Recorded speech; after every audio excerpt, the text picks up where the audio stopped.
ವೇದಿಕೆ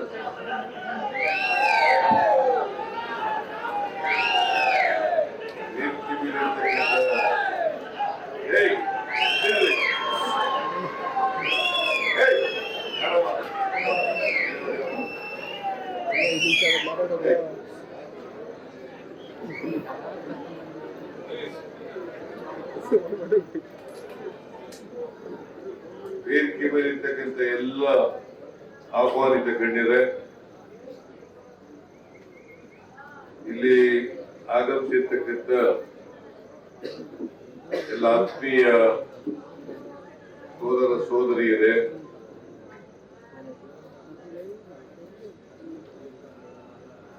ಎಲ್ಲ ಇನ್ವಿಟೇಷನ್ ಕೂಡ ಏನೇನು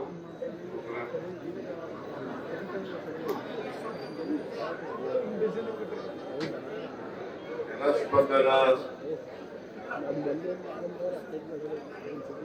ಟ್ರಸ್ಟ್ ಹಾಗೂ ಮಾನವ ಮಂಟಪ ಇವುಗಳ ವತಿಯಿಂದ ಅಂತರ್ಜಾತಿ ವಿವಾಹಿತರ ಸಭೆ ಹಾಗೂ ಲಕ್ಷಾಂತರ ಅಂತರ್ಜಾತಿ ದಂಪತಿಗಳ ನೋಂದಣಿ ಮಾಡುವ ವೆಬ್ಸೈಟ್ ಉದ್ಘಾಟನಾ ಕಾರ್ಯಕ್ರಮ. ಈ ಕಾರ್ಯಕ್ರಮದಲ್ಲಿ ಅತ್ಯಂತ ಸಂತೋಷದಿಂದ ಭಾಗವಹಿಸಿದ್ದೇನೆ.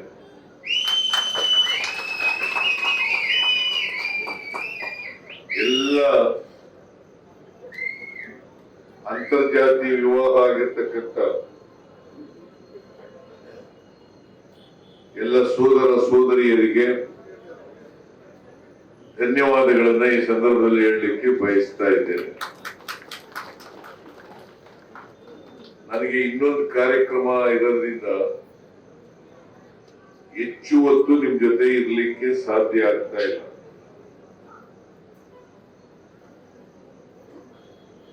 ಸೋಮಶೇಖರ್ ಅವರು, ಬಸವಲಿಂಗಯ್ಯನವರು,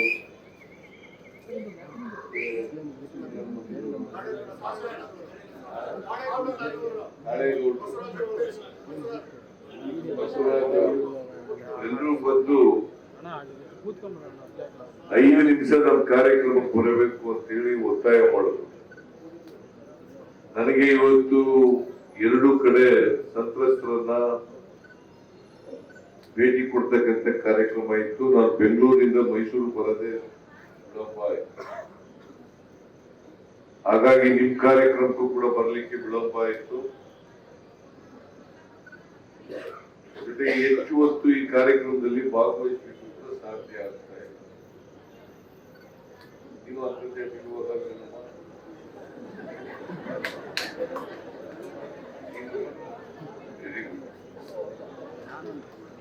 ಅಂತರ್ಜಾತಿ ವಿವಾದಗಳು ನಾವು ಹೆಚ್ಚು ಹೆಚ್ಚು ಆಗ್ಲಿಕ್ಕೆ ಪ್ರೋತ್ಸಾಹ ಮಾಡಬೇಕು. ನಾನು ಅಂತರ್ಜಾತಿ ವಿವಾಹ ಮಾಡ್ಕೋಬೇಕು ಅಂತ ಇದ್ದೆ, ಆಗ್ಲಿಲ್ಲ.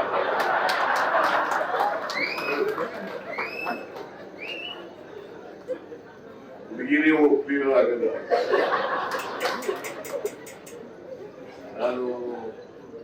ನಾವು ಹೋಗುವಾಗ ಒಂದು ಹುಡುಗಿ ಜೊತೆ ಸ್ನೇಹ ಮಾಡ್ಕೊಂಡಿದ್ದೆ.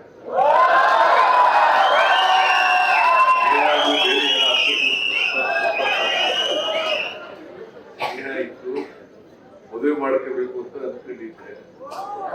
ಆದ್ರೆ ಹುಡುಗಿ ಮನೆಯವರು ಒಪ್ಪಿಲ್ಲ, ಹುಡುಗಿನೂ ಒಪ್ಪಿಲ್ಲ, ನಾನು ಮದುವೆ ಆಗ. ಹಾಗಾಗಿ ಕೊನೆಗೆ ನಮ್ ಜಾತಿಯವ್ರನ್ನೇ ಮದುವೆ ಆಗ್ಬೇಕಾದಂತ ಪರಿಸ್ಥಿತಿ ನಿರ್ಮಾಣ ಆಯ್ತು. ಈಗ ನಮ್ ಜಾತಿಯಲ್ಲೇ ಮದುವೆ ಆಗಿದ್ದೀನಿ. ನನಗೆ ಎಷ್ಟು ಮಟ್ಟಿಗೆ ನೈತಿಕತೆ ಇದೆ,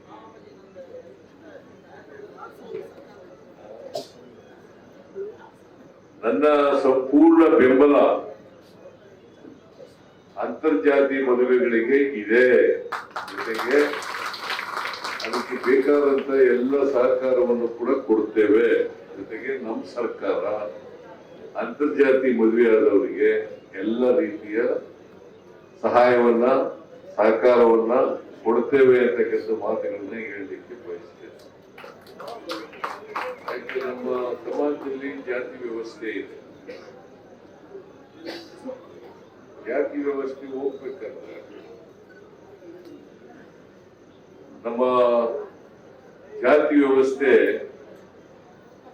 ಹೇಗಿದೆ ಅಂತಂದ್ರೆ ಬಹಳ ಗಟ್ಟಿಯಾಗ್ಬಿಟ್ಟದೆ, ಚಲನರಹಿತವಾದ ಸಮಾಜ.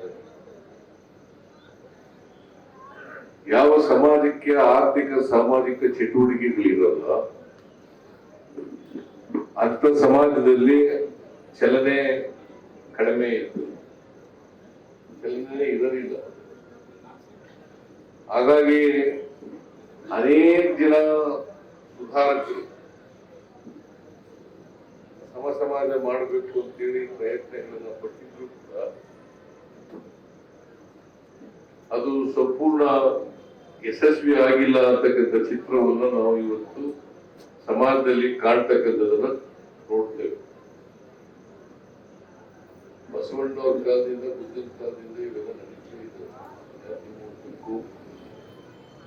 ಸಮಾಜ ನಿರ್ಮಾಣ ಆಗ್ಬೇಕು ಅಂತೇಳಿ ಈ ಬದಲಾವಣೆಯನ್ನ ಬಯಸ್ತಕ್ಕಂಥವ್ರು, ಬದಲಾವಣೆಗೆ ಪ್ರಯತ್ನ ಪಟ್ಟಿರ್ತಕ್ಕಂಥವ್ರು ಈ ಸಮಾಜದಲ್ಲಿ ಅನೇಕ ಜನ ಪ್ರಯತ್ನಗಳನ್ನ ಮಾಡಿದ್ದಾರೆ. ಅದಕ್ಕೆ ಜಾತಿ ಹೋಗದಲ್ಲಿ ಎರಡು, ಒಂದು ಅಂತರ್ಜಾತಿ ಮದುವೆಗಳಾಗಬೇಕು, ಎರಡನೇದು ಆರ್ಥಿಕ ಸಾಮಾಜಿಕ ಸಬಲತೆ ಬರಬೇಕು. ಆರ್ಥಿಕ ಸಾಮಾಜಿಕ ಸಬಲತೆ ಎಲ್ಲ ಜಾತಿಗಳಿಗೂ ಬರದೆ ಹೋದ್ರೆ ಆ ಸಮಾಜದಲ್ಲಿ ಬದಲಾವಣೆಯನ್ನ ಕಾಣೋದು ಬಹಳ ಕಷ್ಟ ಆಗ್ತದೆ. ಅದಕ್ಕೆ ಬಾಬಾ ಸಾಹೇಬ್ ಅಂಬೇಡ್ಕರ್ ಅವರು ಏನ್ ಹೇಳಿದ್ರು ಅಂತಂದ್ರೆ, ಈ ದೇಶಕ್ಕೆ ರಾಜಕೀಯ ಸ್ವಾತಂತ್ರ್ಯ ಬಂದು ಅದು ಯಶಸ್ವಿ ಆಗ್ಲಿಲ್ಲ.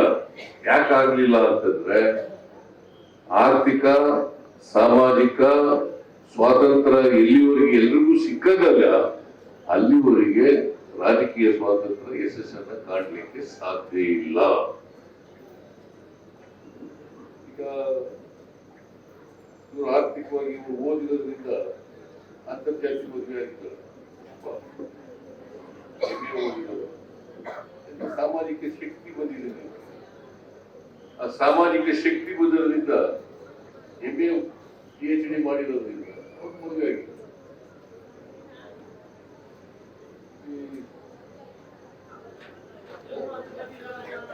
ಬಹಳ ಜನ ಮದುವೆ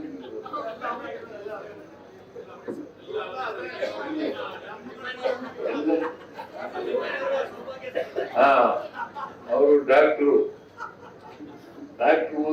ಓದಿದ್ರಿಂದ ಮದುವೆ ಆಗಲಿಕ್ಕೆ ಸಾಧ್ಯ. ಅದಕ್ಕೆ ಸಾಮಾಜಿಕವಾಗಿ ಸಬಲತೆ ಬರಬೇಕು, ಆರ್ಥಿಕವಾಗಿ ಸಬಲತೆ. ಅವರು ಸ್ವತಂತ್ರವಾಗಿ ತಮ್ಮ ಕಾಲ ಮೇಲೆ ನಿಂತ್ಕೊಳ್ತಕ್ಕಂಥ ಶಕ್ತಿ ಬಂದ್ರೆ ಬೇರೆಯವರು ಯಾರಾದ್ರೂ ಕೂಡ ಮದುವೆ ಆಗ್ಲಿಕ್ಕೆ ಸಾಧ್ಯ. ಅದು ಹೆಣ್ಣಾಗ್ಲಿ ಗಂಡಾಗ್ಲಿ ಬೇರೆ ಜಾತಿಯವ್ರನ್ನ ಮದುವೆ ಮಾಡ್ಲಿಕ್ಕೆ ಸಾಧ್ಯ ಆಗ್ತದೆ. ಪ್ರೀತಿಸಿ ಮದುವೆ ಆಗೋದು ಬೇರೆ ವಿಚಾರ. ಇವರೆಲ್ಲ ಪ್ರೀತಿಸಿ ಮದುವೆ ಎಲ್ಲ ಪ್ರೀತಿಸಿ ಮದುವೆ ಆಗಿರೋರು. ಆರ್ಥಿಕವಾಗಿ ಸಾಮಾಜಿಕವಾಗಿ ಸಬಲತೆ ಇದ್ರೆ, ಆರ್ಥಿಕವಾಗಿ ಸಬಲತೆ ಇದ್ರೆ, ಸಾಮಾಜಿಕವಾಗಿ ಸಬಲತೆ ಇದ್ರೆ ಅದಕ್ಕೋಸ್ಕರನೇ ಬಾಬಾ ಸಾಹೇಬ್ ಅಂಬೇಡ್ಕರ್ ಅವರು ಬಹಳ ಸ್ಪಷ್ಟವಾಗಿ ಹೇಳಿದ್ರು, ನಮಗೆ ರಾಜಕೀಯ ಸ್ವಾತಂತ್ರ್ಯ ಯಶಸ್ಸು ಗಳಿಸ್ಬೇಕಾದ್ರೆ ಯಾರು ಅಬಲರಿದ್ದಾರೆ, ಯಾರು ಜಾತಿನಲ್ಲಿ ತಳ ಸಮುದಾಯದವರು ಇದ್ದಾರೆ, ಅವರೆಲ್ಲರಿಗೂ ಕೂಡ ಆರ್ಥಿಕವಾಗಿ ಸಾಮಾಜಿಕವಾಗಿ ಶಕ್ತಿ ಬರಬೇಕು. ಆಗ ಮಾತ್ರ ರಾಜಕೀಯ ಸ್ವಾತಂತ್ರ್ಯಕ್ಕೆ ಯಶಸ್ಸು ಕಾಣಲಿಕ್ಕೆ ಸಾಧ್ಯ ಆಗ್ತದೆ ಅಂತಕ್ಕಂಥ. ಆಗ ಮಾತ್ರ ನಾವು ಸಮಾಜದ ಕಡೆಗೆ ಹೋಗ್ಲಿಕ್ಕೆ ಸಾಧ್ಯ. ಅದಕ್ಕೆ ನಮ್ಮ ಸರ್ಕಾರ ಮಹಿಳೆಯರಿಗೆ ವಿಶೇಷವಾಗಿ ಆರ್ಥಿಕವಾಗಿ ಸಾಮಾಜಿಕವಾಗಿ ಶಕ್ತಿ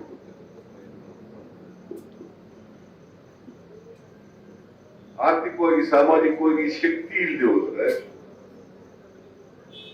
ಅಷ್ಟು ಸುಲಭವಾಗಿ ಜಾತಿ ಹೋಗಲ್ಲ. ಈಗ ನಾವು ಇವರೆಲ್ಲ ಪಾಪ ನಮ್ಮ ಸಮಾಜದಲ್ಲಿ 7 ಕೋಟಿ ಜನ ಇದ್ದಾರೆ ಕರ್ನಾಟಕದಲ್ಲಿ. ಆ 7 ಕೋಟಿ ಜನರಲ್ಲಿ ಎಷ್ಟು ಜನ ಜಾತಿ ಅಂತರ್ಜಾತಿ ಮದುವೆ ಆಗಿರೋದು ಬಹಳ ಕಡಿಮೆ ಅಲ್ಲ. ಎಲ್ಲರೂ ಅಂತರ್ಜಾತಿ ಮದುವೆ ಆಗ್ತಾರೆ.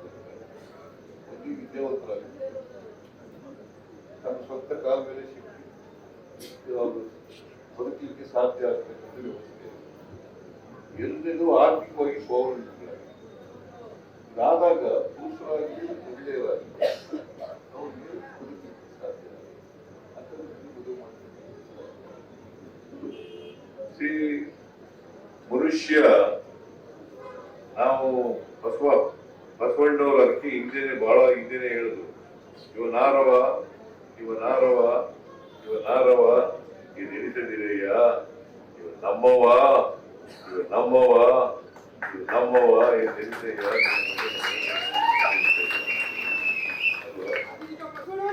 ಇವನ್ ಯಾರು ಅಂತ ಕೇಳಕ್ ಹೋಗ್ಬಿಡ ನೀನು. ನಮ್ಮವ ಅಂತ ಹೇಳಿ ನಮ್ಮವನು ಅಂತ ಹೇಳ್ಬೇಕು. ಇದು ಬಸವಣ್ಣ 12ನೇ ಶತಮಾನದಲ್ಲಿ ಹೇಳಿದ್ರು, ಇನ್ನೂ ಹೋಗಿಲ್ಲ. ಬಸವಣ್ಣನ ಮಾತ್ರ ಪೂಜೆ ಮಾಡ್ತಾರೆ, ಜಾತಿ ಮಾತ್ರ ಮಾಡ್ತಾ ಇರ್ತಾರೆ. ಬಸವಣ್ಣನ ಪೂಜಿಸೋದು, ಜಾತಿ ಮಾಡೋದು, ಇದು ಎಲ್ಲರೂ ಅಲ್ಲ, ಕೆಲವರು ಮಾಡ್ತಾರೆ. ಆ ತರ ಎಲ್ಲ ಆಗ್ಬಾರ್ದು. ಜೊತೆಗೆ ನಾವೆಲ್ಲ ವಿದ್ಯಾವಂತರಾಗಿದ್ದೀವಲ್ಲ, ಆ ವಿದ್ಯಾವಂತರಾದಾಗೆಲ್ಲ ನಾನ್ ಮನುಷ್ಯ ಇನ್ನೊಬ್ರು ಮನುಷ್ಯರು ಅಂತ ತಿಳ್ಕೊಳ್ತಕ್ಕಂಥ ಮನುಷ್ಯನನ್ನ ಪ್ರೀತಿಸ್ಬೇಕೇ ಹೊರತು ದ್ವೇಷಿಸ್ಲಿಕ್ಕೆ ಹೋಗ್ಬಾರ್ದು. ಆಗ ಮಾತ್ರ ಅವನು ಮಾನವನಾಗಲಿಕ್ಕೆ ಸಾಧ್ಯ. ಅದಕ್ಕೆ ಕುವೆಂಪು ಅವರು ಏನ್ ಹೇಳಿದ್ರು ಅಂತಂದ್ರೆ, ಹುಟ್ಟುವಾಗ ಎಲ್ಲರೂ ಕೂಡ ವಿಶ್ವಮಾನವರಾಗಿ ಹುಟ್ಟುತ್ತಾರೆ. ಬೆಳೀತಾ ನಮ್ ಜಾಸ್ತಿ ವ್ಯವಸ್ಥೆ ಇರೋದ್ರಿಂದ ಅಲ್ಪ ಮಾನವರಾಗ್ತಾರೆ. ನೀವು ಏನಾದರೂ ವಿಶ್ವಮಾನವರಾಗ್ಲಿಕ್ಕೆ ಪ್ರಯತ್ನವನ್ನು ಪಡಬೇಕು ಹೊರತು ಅಲ್ಪ ಮಾನವರಾಗಬೇಡಿ ಅಂತ ಕುವೆಂಪು ಅವರು ಹೇಳಿದ್ದಾರೆ. ಅದರಿಂದ ನಾನು ಹೆಚ್ಚು ಮಾತಾಡಕ್ ಹೋಗಲ್ಲ, ಬಹಳ ಮಾತಾಡುವಂತ ವಿಚಾರ ಇದು. ಆದ್ರೆ ಸಮಯ ಕಡಿಮೆ ಇರೋದ್ರಿಂದ ನೀವು ಮಾತಾಡಿ.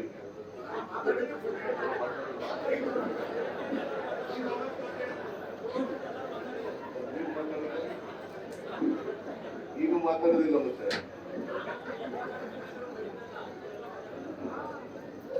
ಬಹಳ ಸಂತೋಷ, ಇವರೆಲ್ಲ ಮಾತಾಡಿದ್ರಿಂದ ನಾನು ಇವ್ರ ಮಾತುಗಳನ್ನೆಲ್ಲ ಕೇಳಬೇಕಾಗಿತ್ತು.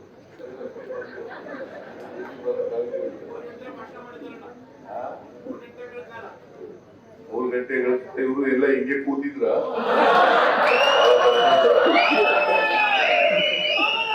ಎಲ್ಲರಿಗೂ ಕೂಡ ಸಮಾಜ ಮಾಡಬೇಕು ಅಂತೇಳಿ ಮನಸ್ಸಿನಲ್ಲಿ ಇದೆ. ಅದಕ್ಕೋಸ್ಕರ ನಿಮ್ಗೆ ಧನ್ಯವಾದಗಳು.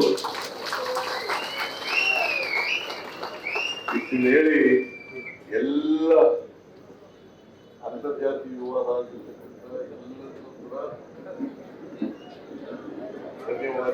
ಧನ್ಯವಾದಗಳು. ಅಲ್ಲಿರತಕ್ಕಂಥವರು ನ್ಯೂಸ್ ಫಸ್ಟ್ ನಿರ್ಭೀತಿಯಿಂದ ನಿಮ್ಮ ಪರವಾಗಿ.